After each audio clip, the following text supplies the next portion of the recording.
S के भक्ति सागर channel को लाइक और सब्सक्राइब करें। एस के भक्ति सागर चैनल को लाइक और सब्सक्राइब करें। भगवद गीता अध्याय 3 कर्म योग। भगवद गीता अध्याय 3। दोस्तों, आज हम भगवद गीता के तीसरे अध्याय के बारे में पढ़ेंगे जिसका नाम है कर्म योग। इससे पहले हमने भगवद गीता के दूसरे अध्याय सांख्य योग को पढ़ा था। कर्म तो हर समय हम सब करते हैं। ऐसा कोई समय नहीं है जिसमें हम कर्म को किए बिना रह सकें। कुछ कर्म झूठ और फरेब से भरे होते हैं और कुछ कर्म कर्तव्य के लिए किए जाते हैं। तो फिर वे कौन से ऐसे कर्म हैं जो हमें हमारे लक्ष्य तक ले जाते हैं? इसी कर्म योग को श्री कृष्ण इस अध्याय में अर्जुन को बताते हैं। आइए पढ़े। अर्जुन उवाच जायसी चेत्कर्मणस्ते मता बुद्धिर्जनार्दन तत्किं कर्मणि घोरे मां नियोजसी केशव। अर्जुन पूछते हैं, हे जनार्दन, यदि आपको कर्म के मुकाबले ज्ञान बेहतर लगता है तो फिर हे केशव, मुझे भयंकर कर्म में क्यों लगाते हैं? श्री कृष्ण ज्ञान को कर्म से अच्छा बताते हैं, तो उस स्थिति में यह प्रश्न उचित लगता है कि फिर श्री कृष्ण अर्जुन को कर्म अर्थात युद्ध करने के लिए क्यों कह रहे हैं? क्योंकि अगर ज्ञान की ही बात है तो वह तो अर्जुन श्री कृष्ण से प्राप्त कर ही रहे हैं, तो अपनों की हत्या करने वाले ऐसे युद्ध में श्री कृष्ण उन्हें क्यों भेज रहे हैं? दोस्तों, कितनी ही बार हमारे मन में ऐसे प्रश्न आते हैं कि कर्म आखिर क्यों किया जाए। व्यामिश्रेणे वाक्येन बुद्धि मोह्यसीव में तदेकं वद निश्चित्य येन श्रेयोहमाप्नुयात्। श्री कृष्ण की बात सुनकर अर्जुन की बुद्धि मोहित हो रही थी। समझने की जगह वे और भी ज्यादा उलझते जा रहे थे। इसलिए अर्जुन श्री कृष्ण से पूछते हैं कि एक बात बताइए प्रभु, जिससे मेरी उलझन दूर हो सके। अर्जुन कहना चाहते हैं कि उनकी दुविधा को दूर करके श्री कृष्ण उन्हें एक स्पष्ट बात बताएं जिस पर वे चल सकें। श्री कृष्ण ने जो अर्जुन को बातें बताई हैं वे जटिल और गहरी हैं। ऊपर ऊपर से देखकर ऐसा लगता है कि यह सब ज्ञान की बातें हैं। इन बातों पर चले तो चले कैसे? और यही दुविधा अर्जुन की भी है और श्री कृष्ण उत्तर दे रहे हैं। श्री भगवानुवाच लोकेस्मिन् द्विविधा निष्ठा पुरा प्रोक्ता मया नघ ज्ञानयोगेन सांख्याना कर्मयोगेन योगिना। भगवान अर्जुन से कहते हैं कि इस दुनिया में दो प्रकार की निष्ठा, दो प्रकार के विश्वास है, जिसमें से एक है सांख्य योग जिसका संबंध ज्ञान से है और दूसरा कर्म योग है जिसका संबंध सिर्फ कर्म से है। निष्ठा का अर्थ है कुछ भी करने की सबसे परिपक्व अवस्था और पराकाष्ठा, अपनी इंद्रियों को वश में कर परमात्मा का ध्यान लगाना ज्ञान योग से होता है और इसको कहते हैं संन्यास या सांख्य योग। दूसरा है कर्म योग जिसका अर्थ है निष्काम कर्म करके फल में इच्छा न रखना। न कर्मणाम नारंभान नैष्कर्मे पुरुषोष्णुते न च संन्यसनादेव सिद्धिं समधिगच्छति। भगवद गीता अध्याय 3। मनुष्य न तो कर्मों का शुरू किए बिना निष्कर्मता को अर्थात योग निष्ठा को प्राप्त होता है और न कर्मों के केवल छोड़ देने से सिद्धि अर्थात सांख्य निष्ठा को ही प्राप्त होता है। दोस्तों, ऐसा नहीं कि आप कर्म करें ही न और खुद को सन्यासी कहें, ऐसे तो दुनिया चल ही नहीं पाएगी। अपने कर्तव्यों को छोड़ यदि आप सन्यासी बन जाते हैं और आप समझते हैं कि आपको मोक्ष की प्राप्ति हो जाएगी, ऐसा संभव नहीं है। ऐसा नहीं हो सकता कि आप कर्मों को त्याग दें और खुद को कर्मयोगी कहें। कर्म को न करने से या फिर उसे सदा के लिए त्याग देने से कुछ भी हासिल नहीं होगा। न ही कश्चित् क्षणमपि जातु तिष्ठत्य कर्मकृत कार्यते ह्यवशः कर्म सर्वः प्रकृतिजैर्गुणैः। ऐसा ही नहीं सकता कि मनुष्य किसी भी काल में क्षण मात्र भी बिना कर्म किए रह जाए। हमारी दुनिया ऐसी है कि हम चाहे या न चाहे कर्म तो हमें करना ही पड़ेगा। कर्म न करना भी कर्म करना ही है। जिस तरह से हम इस दुनिया में आए हैं, जिस तरह से प्रकृति ने हमें बनाया है, उसका गुण यही है कि हम हर समय कर्म करें। प्रकृति में कभी कुछ भी रुकता नहीं है।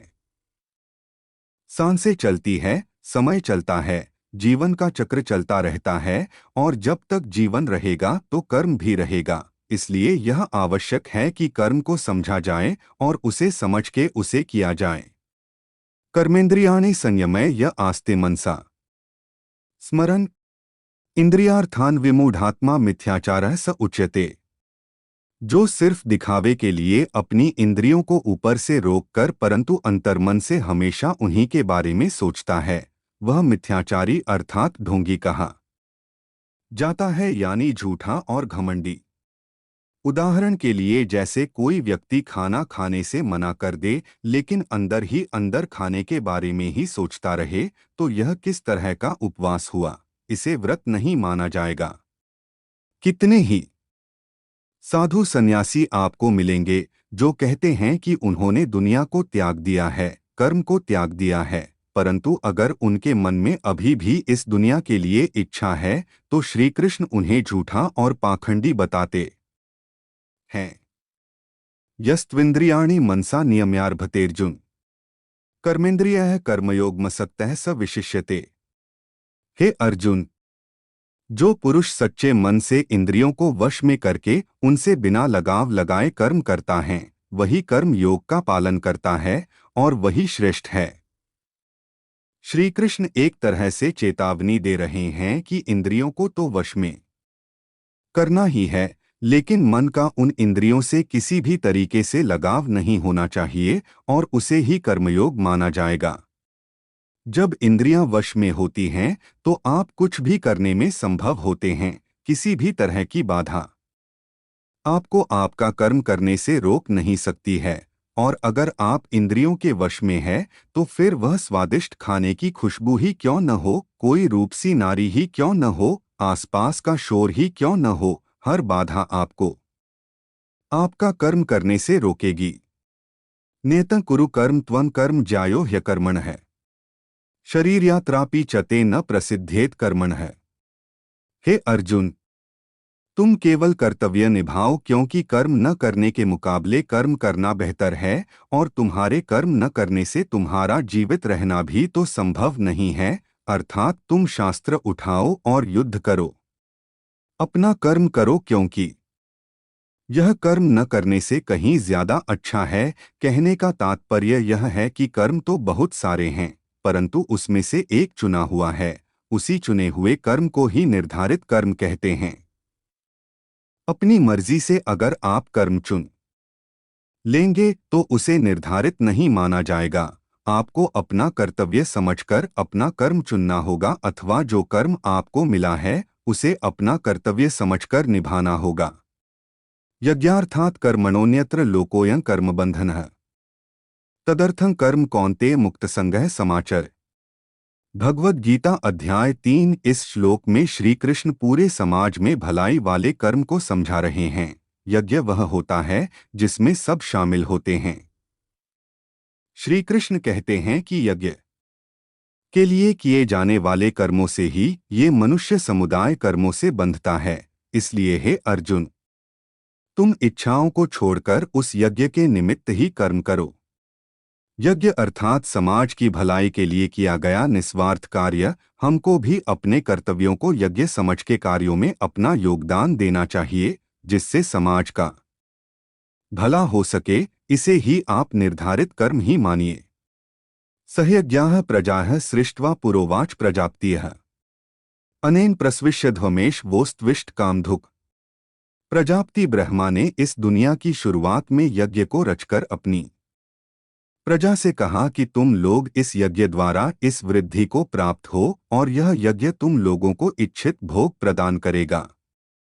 घरों में जो यज्ञ किए जाते हैं उन्हें एक धार्मिक कर्म कांड न समझकर उसका महत्व समझना चाहिए। यज्ञ हमारे संस्कारों का संगठित रूप है।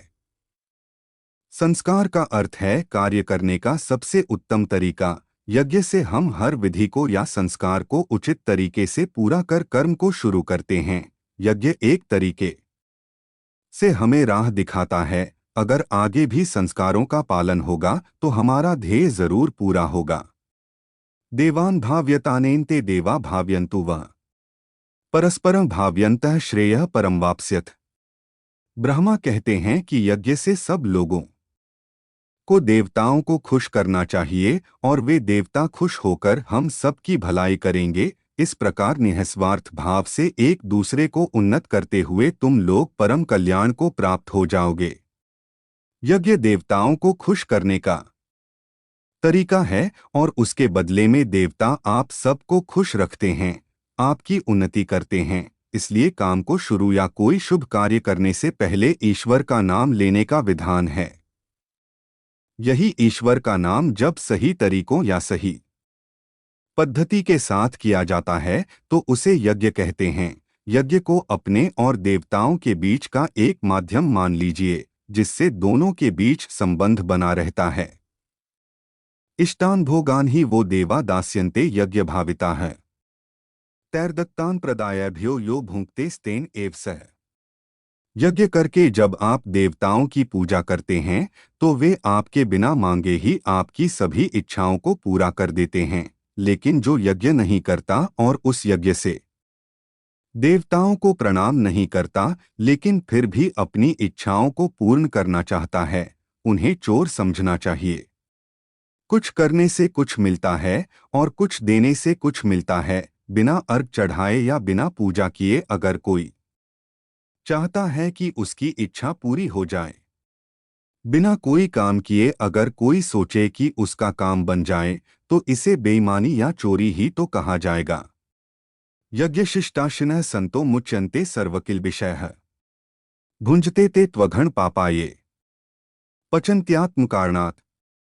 यज्ञ से बचे हुए अन्न को खाने वाले श्रेष्ठ पुरुष सब पापों से मुक्त हो जाते हैं, और जो पापी लोग अपना शरीर पोषण करने के लिए ही अन्न पकाते हैं वे तो पाप को ही खाते हैं। हम क्या सिर्फ खाना खाकर जिंदा रहने और फिर मृत्यु को प्राप्त हो जाने के लिए ही पैदा होते हैं? ऐसे जीवन का क्या मतलब? अपने जीवन का उद्देश्य हमें समझना होगा।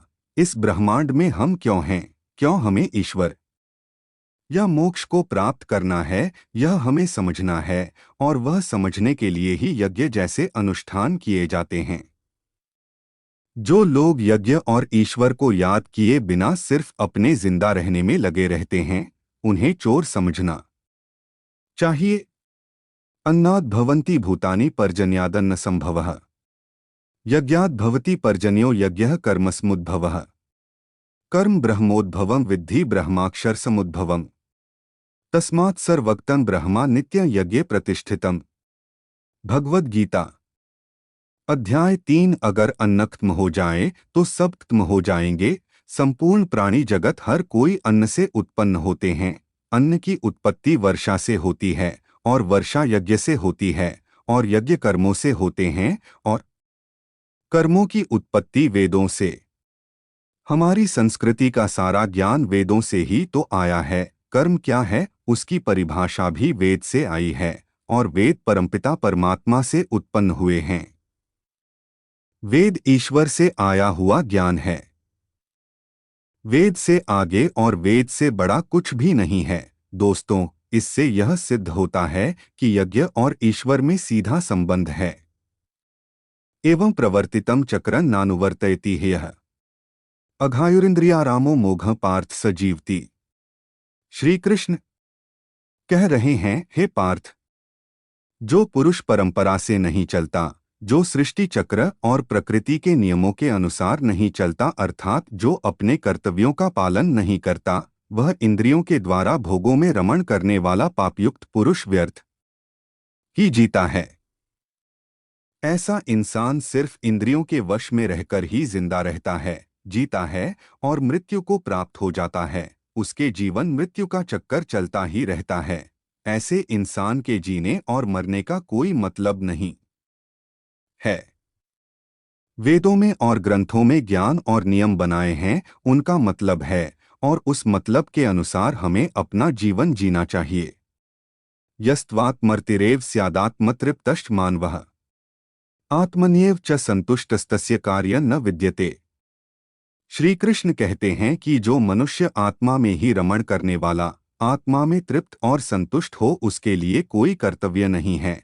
आत्मा का अर्थ यहाँ सबसे बड़ा सच है, और जो सत्य को समझता है, सत्य में ही खुश होकर ही रहता है, उसके लिए कोई कर्तव्य नहीं है। जिसको ज्ञान प्राप्त हो चुका है, जो जीवन की सच्चाई जान चुका है, सिर्फ वो ही ऐसा है जिसके लिए कर्तव्य का कोई मतलब नहीं है। लेकिन ऐसा कोई लाखों करोड़ों में एक होता है, बाकी हम सब के लिए कर्तव्य ही सब कुछ है। संजय उवाच नैव तस्य कृतेनार्थो नाकृतेने कश्चन न चास्य सर्वभूतेषु कश्चिदर्थव्यपाश्रयः। संजय श्री कृष्ण के ज्ञान को हमें आगे बता रहे हैं कि ऐसे महापुरुष जो आत्मा को और सत्य को जान चुके हैं, उनके लिए कर्म करने का कोई प्रयोजन रहता ही नहीं है। ऐसे महापुरुष कर्म के बंधन से छूट चुके हैं, क्योंकि ये ज्ञानी इस दुनिया और ईश्वर को समझ चुके हैं। इनका स्वार्थ से कोई मतलब नहीं रहता है, इसलिए ये महापुरुष हमारे जैसे लोगों से बिल्कुल अलग हैं। इन पर वे नियम लागू नहीं होते हैं जो हमारे जैसे दुनियादारी में लगे हुए लोगों में लागू होते हैं। दोस्तों, इसे कुछ ऐसे समझिए कि जिसे ईश्वर मिल गया हो, उसे फिर और क्या चाहिए, वो फिर कोई और कर्म क्यों करे। तस्मात् सक्तः सत्तं कार्यं कर्म समाचर, असक्तो ह्याचरन् कर्म परमाप्नोति पुरुषः। हे अर्जुन, इसलिए तुम अपनी आसक्ति और अपनी इच्छा को छोड़कर हमेशा अपने कर्तव्य कर्म को ठीक तरीके से करते रहो। अपनी कामनाओं को छोड़कर सिर्फ और सिर्फ अपने कर्तव्यों को पूरा करने में लग जाओ, क्योंकि आसक्ति से या लगाव से छूटकर जो भी अपना कर्म करता है, वह मनुष्य परमात्मा को प्राप्त हो जाता है। कर्तव्य की राह आसान नहीं होती है। कितनी ही बार हम सबको लगता है कि सब कुछ छोड़कर आराम करें, देर तक सोए या परिश्रम करें, लेकिन उससे कभी भी कुछ भी हासिल नहीं होता है। ऐसा श्री कृष्ण समझा रहे हैं। कर्मणैव हि संसिद्धिमा स्थिता जनकादयः लोक संग्रह में वापि संपश्यन कर्तुमर्हसि। भगवद गीता अध्याय 3। बहुत से ऐसे लोग हैं जो कर्म करते हुए ही परम सिद्धि को प्राप्त हुए थे। बहुत से ज्ञानी महापुरुष तो ऐसे होते हैं जो आत्मा की सच्चाई को पहचान जाते हैं, लेकिन बाकी लोगों के लिए अगर उन्हें जीवन में कुछ करना है तो सिर्फ कर्म ही एक रास्ता है। अगर आप चाहते हैं कि आपके जीवन का कोई मतलब हो, जन्म लेना, जिंदा रहना और फिर मृत्यु को प्राप्त हो जाना, इस बेकार जीवन से बचकर अगर आप कुछ करना चाहते हैं, तो आसक्ति से या लगाव से बचकर हमें अपना कर्म करना चाहिए और अपने कर्तव्य को पूरा करना चाहिए। यद्यदाचरति श्रेष्ठस्तत्तदेवेतरो जनः स यत् प्रमाणम कुरुते लोकस्तदनुवर्तते। श्रेष्ठ पुरुष हमेशा आगे चलता है और बाकी लोग उसके पीछे पीछे चलते हैं। इसलिए आपको यह फैसला करना है कि आप आगे चलने वाले हैं या पीछे। श्री कृष्ण कहते हैं कि श्रेष्ठ पुरुष जो जो आचरण करता है, अन्य पुरुष भी वैसा वैसा ही आचरण करते हैं। वो जो कुछ प्रमाण कर देता है, समस्त मनुष्य समुदाय उसी के अनुसार बरतने लग जाता है। कहने का यह अर्थ है कि जो हमारे आदर्श होते हैं, हम उन्हीं का अनुसरण करते हैं। किसी भी क्षेत्र में ऐसे लोग होते हैं जो उसमें सर्वश्रेष्ठ होते हैं और पूरी दुनिया उन्हीं के जैसा करने की कोशिश करती रहती है। आदर्श एक होता है और उसके अनुसरण करने वाले बहुत सारे होते हैं। न मे पार्थास्ति कर्तव्यं त्रिषु लोकेषु किंचन नान्वाप्तं वाप्तव्यं वर्त एव च कर्मणि। श्री कृष्ण कहते हैं, हे अर्जुन, मेरा इन 3 लोकों में कुछ भी कर्तव्य नहीं है और न ही ऐसी कोई वस्तु है जिसे मैं प्राप्त नहीं कर सकता, तो भी मैं कर्म में ही बरतता हूँ। दोस्तों, श्री कृष्ण से बड़ा कौन आदर्श हो सकता है, लेकिन वे भी कर्म करते हैं। वे भी कर्म करते हुए अपने कर्तव्य का निर्वाह करते हैं। श्री कृष्ण ने महाभारत में भाग लेने से मना नहीं किया। उनकी नारायणी सेना कौरवों के साथ थी, लेकिन वे खुद अर्जुन व पांडवों के साथ। जब श्री कृष्ण अपना कर्म करके अपने कर्तव्यों को पूरा कर रहे हैं, तो हम कौन होते हैं और हम अपना कर्म क्यों न करें? यदि यह न वर्तेयं जातु कर्मण्यतन्द्रितः मम वर्तमानुवर्तन्ते मनुष्याः पार्थ सर्वशः। श्री कृष्ण कहते हैं, हे पार्थ, अगर मैं कर्मों को करने में सावधानी न बरतूं तो बड़ा अनर्थ हो जाएगा। हर श्री कृष्ण का अनुसरण करता है, और अगर आदर्श या भगवान ही कुछ नहीं करेंगे तो मनुष्य तो सब कुछ करना ही छोड़ देंगे। जो सबसे बड़ा होता है और सर्वश्रेष्ठ होता है, सब उनका अनुसरण करते हैं। और अगर श्री कृष्ण यह सोचते कि मैं तो भगवान हूँ और मैं कर्म नहीं करूँगा, तो उन्हें किसी और को ज्ञान देने का क्या अधिकार रह जाता? ईश्वर होते हुए भी उन्होंने अपने हर कर्म का पालन किया, कर्म से कभी भी पीछे नहीं हटे। उनके पदचिन्हों में ही हमें चलना है और सर्वश्रेष्ठ बनने की कोशिश करनी है। यदि उत्सीदेवरिमे लोका न कुर्या कर्म चेदहम संकरस्य च कर्ता स्यामुपहन्यामिमाः प्रजाः। श्री कृष्ण बताते हैं कि यदि मैं कर्म न करूं तो ये सब मनुष्य नष्ट भ्रष्ट हो जाएं, और मैं संकर्ता का करने वाला होऊंगा तथा मेरी वजह से सारी प्रजा नष्ट हो जाएगी। अगर श्री कृष्ण कर्म नहीं करेंगे तो दोस्तों, दुनिया खत्म हो जाएगी। ये दुनिया उन्हीं की तो लीला है, माया है, खेल है, और जिसने यह खेल रचा है वही अपना कर्म नहीं करेगा तो दुनिया में क्या बचेगा? चाहे वह ईश्वर हो या साधारण मनुष्य, नियम तो सब पर ही लागू होते हैं। अगर कर्म का नियम है तो वह श्री कृष्ण को भी करना पड़ेगा और हमें भी। सक्ताः कर्मण्य विद्वांसो यथा कुर्वन्ति भारत कुर्याद् विद्वांस तथा सक्त। शिकीर्षुर्लोक संग्रहें। हे भारत, जिनमें समझ नहीं होती न वे कर्म में आसक्त होकर कार्य करते हैं। विद्वानों और समझदारों को बिना लगाव के कार्य करना चाहिए है। क्या यज्ञ करने से हम ज्ञानी हो जाते हैं? कर्म को सही विधि से करने से क्या हम ज्ञानी हो जाते हैं? नहीं, ऐसा नहीं है। हमें कर्म करना, उसमें आसक्तियां लगाव नहीं करना है, और ऐसा करना आसान नहीं है। अगर ऐसा कोई ज्ञानी जिसका कर्मों से कोई लेना देना नहीं है, जैसे कि कोई साधु या संत जिसका कि किसी कर्म से आसक्ति नहीं है, तो ऐसे लोगों को समाज सेवा में लग जाना चाहिए। यह उनके लिए कहा गया है जो सोचते हैं कि दुनिया को छोड़कर सन्यासी बनने से उन्हें भगवान की प्राप्ति हो जाएगी। न बुद्धिभेदम जनेद ज्ञाना कर्मसंगिना जोषेत सर्वकर्माणि विद्वानयुक्तः समाचरन्। भगवद गीता अध्याय 3। जो ज्ञानी है और जिन्हें ईश्वर की सच्चाई ज्ञात हो गई है, उनकी यह जिम्मेदारी बन जाती है कि उनके कार्य करने के तरीके से किसी दूसरे के मन में कर्म को लेकर अश्रद्धा, अपमान यह सब पैदा न हो जाए। आप किसी ज्ञानी को देख यह सोच सकते हैं कि वे कुछ करते ही नहीं तो मैं भी न करूं, इसीलिए ये उन महापुरुषों और ज्ञानियों के लिए जरूरी है कि वे ऐसा उदाहरण सामने रखें जिससे हर कोई अपना कर्म और अपना कर्तव्य करने के लिए प्रेरित हो।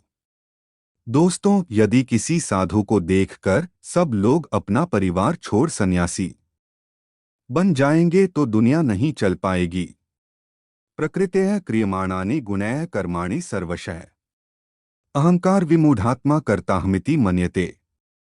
हर व्यक्ति की अपनी एक प्रकृति होती है और अपनी उस प्रकृति के अनुसार ही वह कर्म करता है। हर कर्म उस प्रकृति के गुण के हिसाब से ही होता है।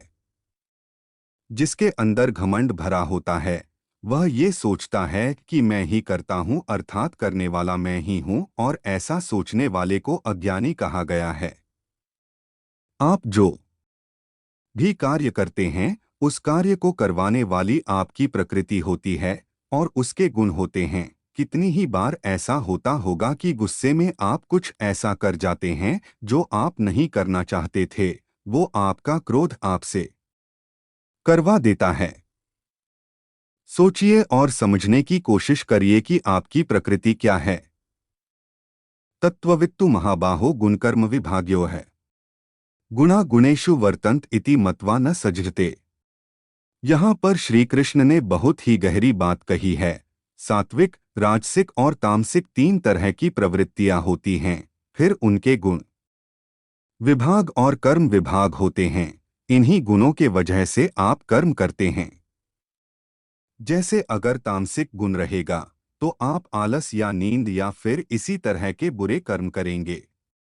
राजसिक गुण वाला हर बात में बहादुरी और शौर्य दिखाएगा, और जो ज्ञानी होते हैं वे जानते हैं कि यही गुण उनसे कर्म करवा रहे हैं। और हम जैसे ज्यादातर लोग जो ज्ञानी नहीं होते वो समझते हैं कि सब कुछ वे ही कर रहे हैं।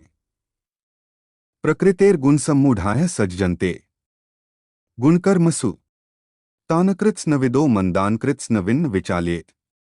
कर्म में लगे हुए ज्ञानियों को ये जानना चाहिए कि गुण ही उनसे कर्म करवाते हैं, वे खुद कुछ भी नहीं करते। और ज्ञानी जब इस बात को समझ लें तो ये उनकी जिम्मेदारी होती है कि वे अज्ञानियों को समझाएं कि कर्म ही उनका धर्म है। ज्ञानी अर्थात कि पहुँचे हुए लोग, ये लोग जान जाते हैं कि उनके अंदर के गुण आते जाते रहते हैं और बदलते रहते हैं, और इन्हीं के अनुसार उनके कर्म भी बदलते रहते हैं। इसलिए वे उन कर्मों को करने वाला खुद को कभी नहीं मानते हैं। वे बस कार्य करते हैं और बाकी सब ईश्वर को सौंप देते हैं। और हमें भी कार्य करके बाकी सब ईश्वर पर छोड़ देना चाहिए। मयि सर्वाणि कर्माणि सन्न्यस्याध्यात्मचेतसा निराशीर्निर्ममो भूत्वा युध्यस्व विगतज्वरः। श्री कृष्ण अर्जुन से कहते हैं कि तुम मुझ अंतर्यामी परमात्मा में अपने सारे कर्मों को अर्पण कर दो। आशा को छोड़, ममता को छोड़, दुख को दूर करके युद्ध करो। दोस्तों, अपने सारे कर्मों को हमें भगवान को सौंप देना चाहिए। कोई आशा नहीं, कोई ममता नहीं और कोई दुख नहीं, कुछ भी भाव नहीं होना चाहिए। तुम जाओ और बस युद्ध करो। इसी को आप सफलता का सार मान लीजिए। ये में मतमिदं नित्यं नुतिष्ठन्ति मानवा है। श्रद्धावंतों सुयंतो मुच्यन्ते तेपि कर्मभिः। भगवद गीता अध्याय 3। जीवन का लक्ष्य मोक्ष प्राप्त करना है। जीवन और मृत्यु के चक्कर से बचना, निष्काम कर्म का अगला कदम वही होगा। श्री कृष्ण यही कहते हैं कि जो मनुष्य दोष दृष्टि से रहित और श्रद्धा युक्त होकर मेरे इस मत का सदा ही अनुसरण करेगा, वह सारे कर्मों के बंधन से छूट जाएगा। जो भी कोई सुख दुख और मोह माया को छोड़ अपने कर्म को मुझ में अर्पण करता है और कर्म को सच्चे मन से करता है, वह कर्म के सारे बंधनों से छूट जाता है। और कर्म के बंधन से छूटने का अर्थ है जन्म और मृत्यु के चक्कर से बचना। ये त्वेतद्भ्यसूयन्तो नानुतिष्ठन्ति में मतम सर्वज्ञान विमूढ़ांस्तान विद्धि नष्टांचेतसः। श्री कृष्ण कहते हैं कि कई लोग घमंड करके खुद को बहुत बड़ा समझते हैं। उन्हें लगता कि वही सब करते हैं, सब कुछ वही करते हैं। उन्हें नहीं लगता कि उन्हें अपना कर्म भगवान को अर्पण करना चाहिए। ऐसे लोग अपने झूठे ज्ञान में ही मस्त रहते हैं। श्री कृष्ण उन्हें मूर्ख बताते हुए उनसे दूर रहने की सलाह दे रहे हैं। आपको अपने चारों तरफ कई सारे घमंडी दिख जाएंगे जिन्हें लगता है कि वे कुछ गलत नहीं कर रहे हैं। अपने धन और घमंड के अहंकार में वे किसी की बात सुनने तक को तैयार नहीं होते हैं। हम आपसे यह कहना चाहेंगे कि आप उन्हें मूर्ख समझकर उनसे दूर ही रहें।